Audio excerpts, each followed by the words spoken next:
సిద్దిపేట జిల్లా బెజ్జంకి మండల కేంద్రంలో వెలిసిన శ్రీ లక్ష్మీ నరసింహస్వామి వారి బ్రహ్మోత్సవాలు భక్తి శ్రద్ధల మధ్య వైభవంగా కొనసాగుతున్నాయి. ఇందులో భాగంగా ఆదివారం సాయంత్రం ధ్వజస్తంభ పటావిష్కరణ కార్యక్రమం ఘనంగా నిర్వహించారు. ముందుగా ధ్వజస్తంభ పటానికి ప్రత్యేక పూజలు నిర్వహించి అనంతరం ఆలయ ప్రాంగణంలోని ధ్వజస్తంభంపై పటాన్ని ఎగురవేశారు. ఈ సందర్భంగా స్వామివారి వాహనమైన గరుత్మంతుడికి వివాహ కార్యక్రమాన్ని నిర్వహించి అనంతరం స్వామివారి కళ్యాణ మహోత్సవాన్ని దేవతలను ఆహ్వానించే ఆచారాన్ని సాంప్రదాయబద్ధంగా అర్చకులు శ్రీవాత్సవ శేషం మధుసూదనాచార్యులు నిర్వహించారు. తరువాత గరుడముద్ర ప్రసాదాన్ని భక్తులకు పంపిణీ చేయటం విశేషంగా నిలిచింది. ఈ ప్రసాదాన్ని సేవిస్తే సంతానం లేని వారికి సంతానం కలుగుతుందని, కుటుంబంలో సుఖ సంతోషాలు నెలకొంటాయని భక్తుల విశ్వాసం.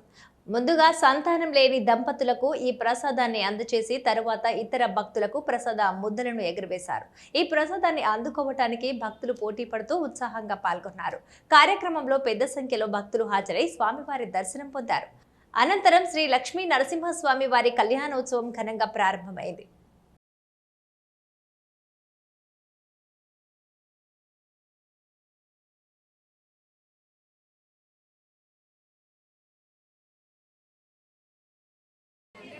అంటే వివాహం జరుపుకుంటామో వివాహ పత్రిక పెట్టి అందరి బంధువులకు వివాహ పత్రిక ఇచ్చి ఆహ్వానం పలుకుతాం.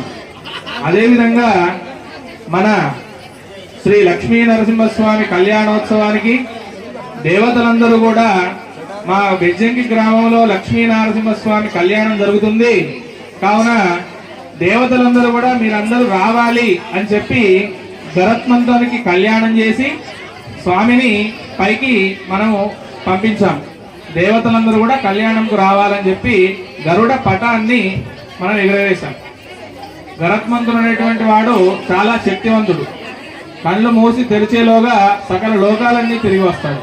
కాబట్టి అటువంటి గరుత్మంతునికి స్వామి వాహనమైనటువంటి గరుత్మంతునికి కళ్యాణం చేసి దేవతలందరినీ కూడా ఆవాహన రావాలి, మా కళ్యాణోత్సవానికి అందరూ కూడా మీరు రావాలి అని ఆహ్వానం పంపడానికి మనం ధ్వజపట అధివాసం చేసి ధ్వజారోహణం అంటే ఆరోహణం అంటే ఎగరవేయడం.